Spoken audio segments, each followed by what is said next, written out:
தொல்லை இரும் பிறவி சூழ்ந்தலை நீக்கி அல்லல்லறுத்தானந்தமாக்கியதே எல்லை மறுவான் நெறியளிக்கும் ஆத்த ஊரெங்கோன் திருவாசகம் எனுந்தேன்.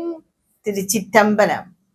நாம் திருவாசகத்தின் பாடல்களின் ஒவ்வொன்றாக விளக்கத்தை பார்த்து கொண்டிருக்கிறோம்.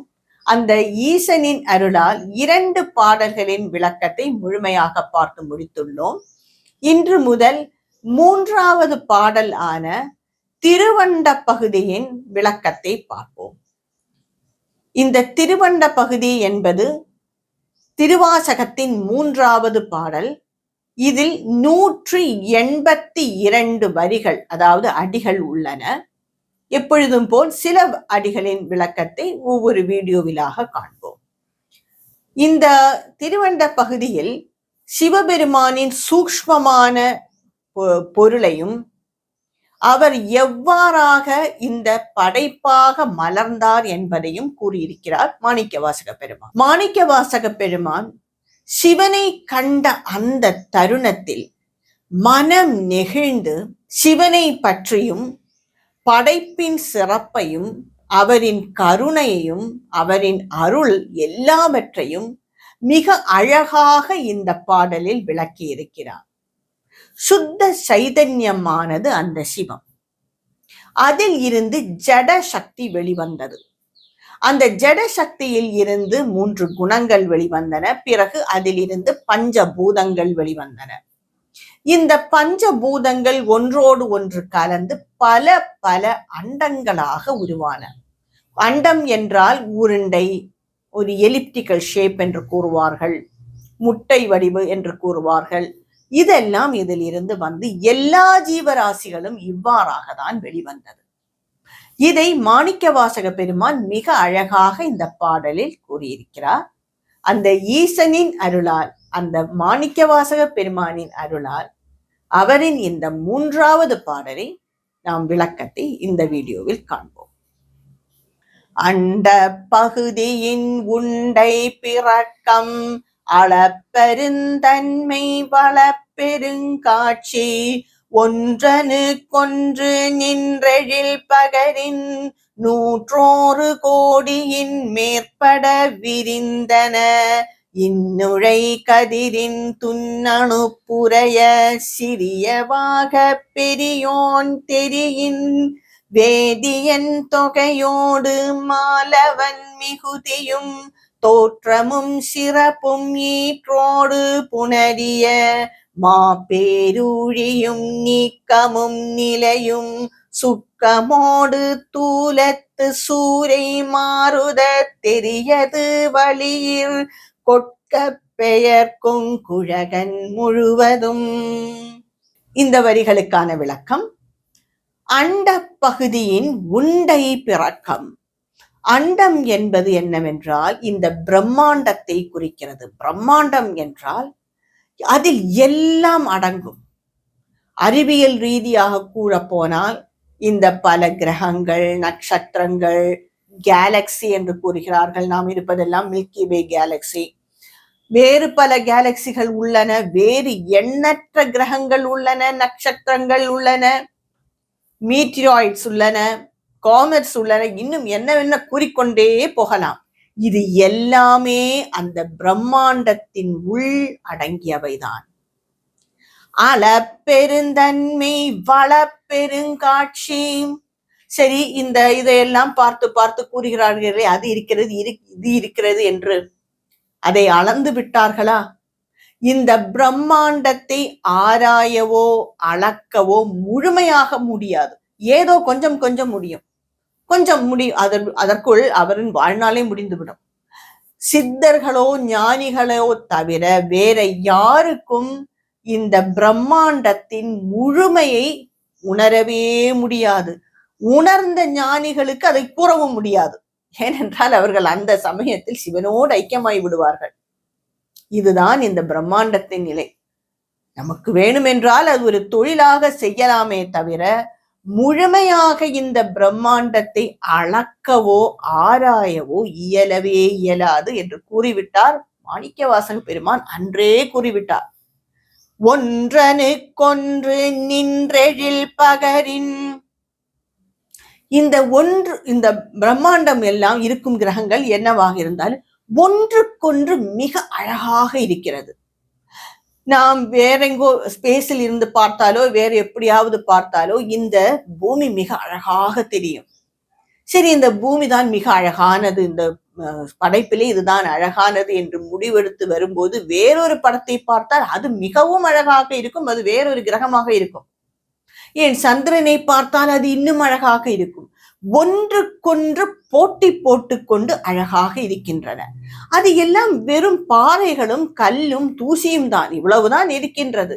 ஏன் இந்த மலைகள் எல்லாம் இவ்வளவு அழகாக இருக்கிறதே, அது என்ன, வெறும் பாறைகள் தானே. மண் பாறை இறுக்கமாக இருந்தால் அது பாறையாக மாறுகிறது, அவ்வளவுதானே. ஆனால் என்ன அழகாக இருக்கிறது. இந்த ஆகாசத்தை பாருங்கள், வெறும் நீல வர்ணம் தான், ஆனால் எவ்வளவு அழகாக இருக்கிறது. ஒன்றுக்கொன்று போட்டி போட்டுக்கொண்டு அழகாக இருக்கிறது. ஏனென்றால் இது அனைத்தும் அந்த ஈசனின் படைப்பு, அவனிடம் இருந்து வந்தது. சச்சிதானந்தமாக இருந்தவன் அந்த சிவன், அவனிடம் இருந்து 3 குணங்கள் வந்தது, பிறகு பஞ்சபூதங்கள் வந்தது. இந்த பஞ்சபூதங்கள் எல்லாம் ஒன்றுக்கொன்று சேர்ந்துதான் இவ்வளவு அழகான படைப்பாக உருவாகி இருக்கிறது. இது எல்லாமே சிவனிடம் இருந்து வந்தது தானே. அதனால்தான் இந்த படைப்பை திரு அண்டம் என்று கூறுகிறார்கள். திரு அண்டம் என்றால் அவரிடம் இருந்து வந்தவை எல்லாம் திரு அண்டம் என்று கூறுகிறார்கள். 100 கோடியின் மேற்பட விரிந்தன. அது கோடிக்கணக்கில் பரவி கிடக்கின்றது, எண்ணவே முடியாது. நட்சத்திரங்களை நாம் இரவில் நோக்கி எண்ண முடியுமா? முடியவே முடியாது. 100 கோடிகளாக விரிந்து கிடக்கின்றன. இந்நுழை கதிரின் துண்ணனு புரைய. அதாவது சில வீடுகளில் ஒரு சிறிய துவாரம் வழியாக சூரிய ஒளி வரும். அந்த சூரிய ஒளியில் அந்த துவாரம் வழியாக பார்த்து கொண்டிருந்தால் அதில் நிறைய தூசிகள் துகள்கள் பறக்கும். இது எல்லாம் இந்த எல்லா பிரம்மாண்டமும் அந்த சிறிய தூசிக்கு சிறியவாக பெரியோன் தெரியின். அந்த ஒரு தூசிக்கு ஒப்பானதுதான் இந்த பிரம்மாண்டமே. அப்பொழுது சிவனின் பெருமையையும் அவரின் அந்த படைப்பையும் ரகசியத்தையும் யோசித்து பாருங்கள். ஈசன் என்பவன் இந்த படைப்பையும் மேலானவன். இந்த படைப்பை பற்றியே நமக்கு முழுவதுமையாக தெரியவில்லை. அந்த ஈசனை எப்பொழுது அறிய போகிறோம்?